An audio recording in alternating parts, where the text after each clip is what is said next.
नमस्कार मंडळी, खास श्रावण महिन्यानिमित्त हा व्हिडिओ मी तुमच्यासाठी घेऊन आले। आता श्रावण महिना चालू झाला आहे तर म्हटलं एक व्हिडिओ बनवूया तुमच्यासाठी।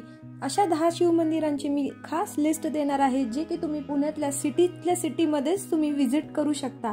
व्हिडिओला सुरुवात करण्यापूर्वी चॅनलला लाईक, शेअर, सबस्क्राइब करायला अजिबात विसरू नका आणि बेल आयकॉनला सुद्धा प्रेस करायला विसरू नका, बिकॉज तुम्हाला कळेल की मी व्हिडिओ कधी अपलोड केलेला आहे।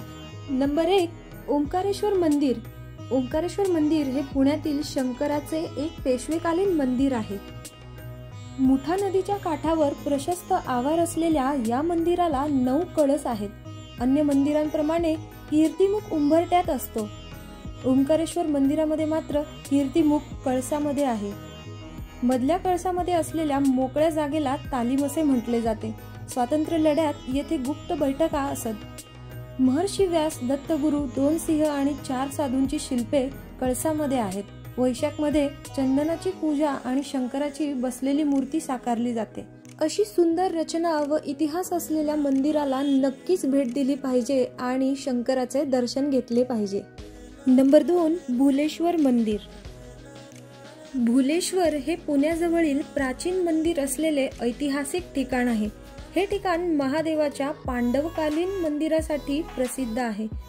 13व्या शतकात देवगिरीकर यादवांच्या कारकिर्दीमध्ये महाराष्ट्रात अनेक हेमाडपंथी मंदिरे निर्माण करण्यात आली। 5 शतकांच्या मध्यास भुलेश्वर मंदिराचे बांधकाम झाले। अर्धखुला मंडप, अंतराळ आणि गर्भगृह असा या मंदिराचा तलविन्यास आहे। या मंदिरासमोर नंदी मंडपही आहे। गर्भगृहाच्या बाह्य भिंतीवर 5 देवकोष्ठे तर अंतराळाच्या बाह्य भिंतीवर 2 देवकोष्ठे आहेत। अर्धखुल्या मंडपाच्या खालच्या थरावर सिंह आणि हत्ती तर वरच्या थरावर पुराण कथांमधील दृश्य कोरलेली आहेत। मंदिराच्या आवाराभोवती असलेल्या भिंतींना 16 देवकुलिका आहेत। हे खूप सुंदर मंदिर आहे आणि टेकडीवर असल्यामुळे इथून पुण्याचा व्ह्यू खूपच सुंदर दिसतो। नंबर 3, पाताळेश्वर मंदिर। पाताळेश्वर मंदिर हे शिवाजीनगर येथील JM रोड येथे आहे। याला पाताळेश्वर लेणी असेही म्हणतात। हे लेणी जमिनीच्या खाली खोदून बांधण्यात आले आहे। पाताळेश्वर आणि वेरूळमधील राष्ट्रकूट कालखंडातील लेणी यात साम्य आढळते। त्या एकाच परंपरेतील ही लेणी असावीत। पाताळेश्वर लेण्याला मोठे प्रांगण आहे। प्रांगणाच्या मध्यभागी वर्तुळाकार नंदी मंडप आहे। या नंदी मंडपाचे छत प्रचंड मोठे, जाडसर वर्तुळाकार आहे। येथे प्रवेश केल्यावर चौकोनी स्तंभांच्या रांगा आहेत। समोर 3 गर्भगृह आहेत। मधल्या गर्भगृहात शिवलिंग आहे। हे खूप सुंदर मंदिर असून श्रावण महिन्यामध्ये तुम्ही इथे विजिट करू शकता। नंबर 4, सोमेश्वर महादेव मंदिर, पाषाण, पुणे।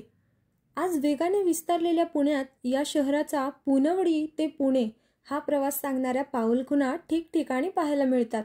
त्यापैकीच एक म्हणजे पाषाणच्या सोमेश्वरवाडी येथील शिवकालीन सोमेश्वर महादेवाचे मंदिर।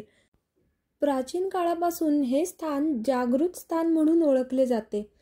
राजमाता जिजाबाई 1640 ते 1650 या काळात भगवान शिवाची पूजा करण्यासाठी येत असल्याचे मानले जाते। या मंदिरामध्ये विशेष म्हणजे 12 ज्योतिर्लिंग मंदिरांची प्रतिकृती पाहायला मिळते, जी की खूप सुंदर आहे। या मंदिराचा परिसर खूप सुंदर आहे आणि येथे गेल्यानंतर मनाला खूप शांतता सुद्धा मिळते। नंबर 5, श्री संगमेश्वर महादेव मंदिर, तुळापूर। तुळापूर येथे भीमा, इंद्रायणी आणि गुप्त भामा या 3 नद्यांचा संगम आहे आणि याला 1000 वर्षांहून अधिक वर्षाचा इतिहास आहे। तुळापूर हे धर्मवीर छत्रपती संभाजी महाराज यांचे समाधी स्थळ सुद्धा आहे। नंबर 6, पर्वती टेकडी, पुणे। पर्वती ही महाराष्ट्रातील पुणे शहराच्या आग्नेय दिशेस उभी असलेली टेकडी आहे। पर्वताई देवीच्या नावावरून टेकडीस पर्वती हे नाव पडले। पुण्याच्या अनेक भागातून ती दृष्टीस पडते। पर्वतीवर देवदेवेश्वराचे मंदिर आहे आणि त्यासोबतच कार्तिकेय, विष्णू, विठ्ठल, रुक्मिणी इत्यादी देवतांची मंदिरे देखील आहेत। येथे पेशवे संग्रहालय सुद्धा पाहायला मिळते, जे की खूप छान आहे। नंबर 7, श्री वृद्धेश्वर सिद्धेश्वर मंदिर, पुणे। मुठा नदीच्या डाव्या किनाऱ्यावर असलेल्या या परिसरात 2 मंदिरे आहेत। ती दोन्ही भगवान शंकराला समर्पित आहेत. या संकुलाचे एक वैशिष्ट्य म्हणजे मूळ दगडघाटाचा एक मोठा भाग अजूनही अस्तित्वात आहे. शिवाजीनगर येथील काँग्रेस भवनच्या समोरच हे मंदिर आपल्याला पाहायला मिळते. नंबर 8, बनेश्वर मंदिर. बनेश्वर हे पुण्यातील नसरापूर येथे असलेले महादेवाचे मंदिर आहे. पुणे शहरापासून नैऋत्य दिशेला 36 किलोमीटर अंतरावर एक निसर्गरम्य परिसरात हे मंदिर आहे. या मंदिराच्या भोवतीने वन आहे. या वनात अनेक फुलझाडे असून ते विविध प्राणी पक्षी यांचे आश्रयस्थळ सुद्धा आहे. निसर्गप्रेमींसाठी आणि यात्रेकरूंसाठी हे एक आवडीचे ठिकाण म्हणता येईल. नंबर 9, महादजी शिंदे छत्री येथील शिव मंदिर. शिंद्यांची छत्री हे महाराष्ट्राच्या पुणे शहराजवळील वानवडी येथे भैरोबा नाल्याच्या काठावर असलेले एक स्मारक आहे. हे मंदिर पुण्यातील राजस्थानी आर्किटेक्चरचा एक सुंदर नमुना म्हणायला काहीच हरकत नाही. नंबर 10, वाघेश्वर मंदिर, वाघोली. वाघेश्वर मंदिर हे भगवान शिवाला समर्पित आहे. हे एक प्राचीन हिंदू मंदिर आहे जे पुणे, महाराष्ट्र, भारतातील वाघोली परिसरामध्ये आहे. हे मंदिर खूप जुने असल्याचे मानले जाते. काही पौराणिक कथांनुसार ते पांडवांनी त्यांच्या वनवासात बांधले होते असे म्हटले जाते.